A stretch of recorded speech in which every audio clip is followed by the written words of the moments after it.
And the thing that we also have to understand, is that anytime God's hand is on your life, it can't be secret. It will attract both positive and negative attention. It is something that is going to be known, right? Now with David, or in David's situation, the first two times he was anointed in his father's house in Judah, right? Yes, he had some problems, but they weren't as significant as the problems that he was yet to face, right? And you know what I've discovered? Sometimes being anointed by God will take you to where the problems are. So if you're looking for the anointing to be a shield, right? This is the wrong message that you're listening to. The anointing is going to expose you to potential difficulties and conflicts, right? But what the anointing does is that it gives you problem solving capabilities. It gives you the ability to persevere, the ability to push forward, the ability to push back. Now here we have in this particular text an interesting insight. With everything that David had gone through, and we can remember, that when he was on the run from Saul, and he ended up in the caves of Adullam and the cave of Engedi, and he lamented and he cried that nobody cared for him, right? A fugitive from his own people, right? He looked more like he was running away from rather than he was progressing. But sometimes what we don't understand, is that God is developing us during those times of conflict and those times of hardships. And sometimes what we see as a setback is God waiting to release us at the most opportune of times. And one of the things that David's life story is going to tell us is that you can be anointed but not appointed. God has selected you for a particular office, but he hasn't placed you in it, and you still need to respect the person that is currently seated in that particular position, and you can't undermine their authority in order to depose them. No. There is no coup that must take place, right, in order to facilitate you getting there quicker. You still have to go through the process. And so breakthroughs mean that I'm going to be moving from one level to the next level. And at each level, there is going to be a test. At each level, there's going to be a conflict. At each level, there is going to be something that I have to face, that I need to be decisive about. So here it is now, having gone through all of that, right? Having now replaced Saul in Judah, and having replaced, and having succeeded in so many things, he was now going to unite the people. But hear the drama now. The enemy will wait until it looks like it's the best moment of your life to launch an offensive, the likes of which you have never seen before. You talk about moving forward. Look for the things that this 2022 is going to carry. I remember in 2020, everybody talking about the year of double vision, the year of double, the year of this, and that was the year of Corona.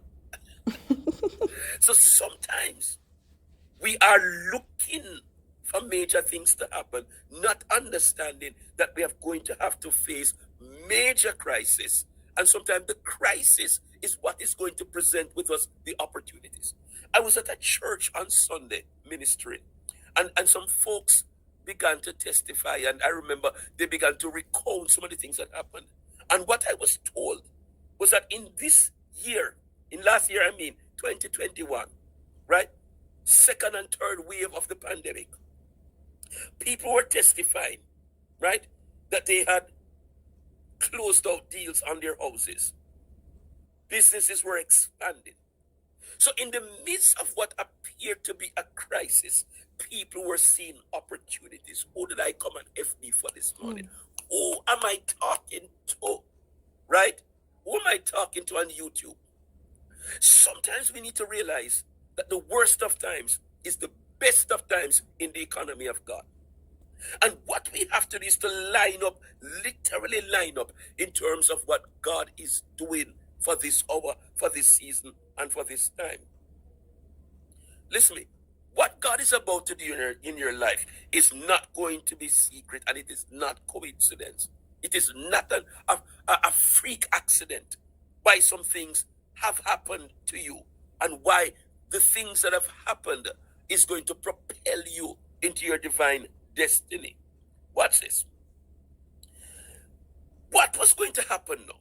The enemy had full knowledge of what had happened. When the Philistines heard that David was anointed king over all Israel. Sometimes it is when a promotion comes, then the opposition becomes more severe. So all you praying for promotions, realizing that that territory will come, not just with responsibility, but also with challenges. Especially if God allows you to be promoted over some folks that have been there for donkey's years. Then you're going to see where the real conflict and the real fight starts. But let us understand something, and I need to say this to somebody. Sometimes you are in a job that you are facing the time of your life, but it is not time to resign. If God brought me to it, God must take me through it.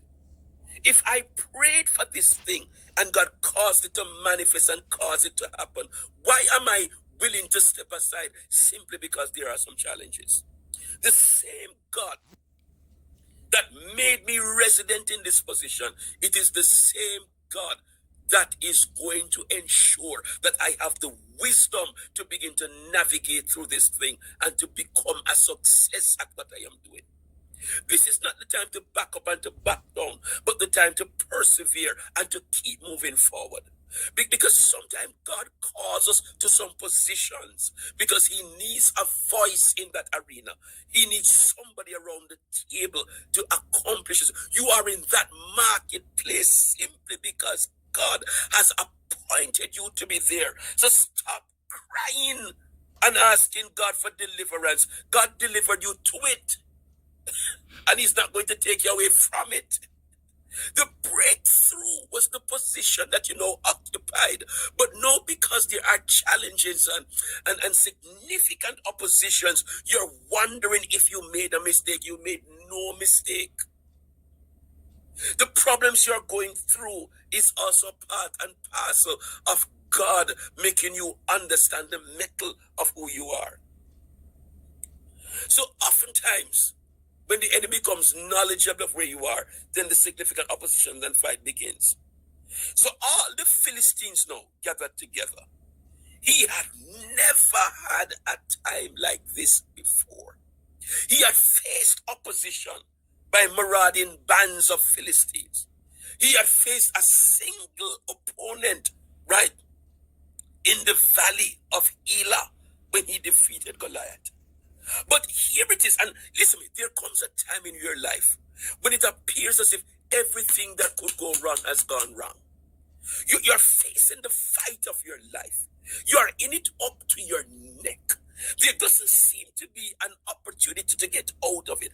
When they heard that David had been anointed king over all Israel, they gathered themselves together. They were going to launch an offense to abort the purpose that had been spoken over his life.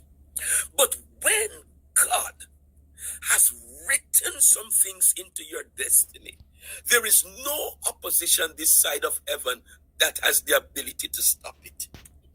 There are some things that you are yet to achieve, yet to accomplish, and nothing can stop these things from happening, or those things from going on. And so I'm saying to all of us, we are going to have to move forward. And I like to borrow a word from our North American neighbor. Come hell or high water, we have got to move forward. No matter what is happening, we have got to move forward.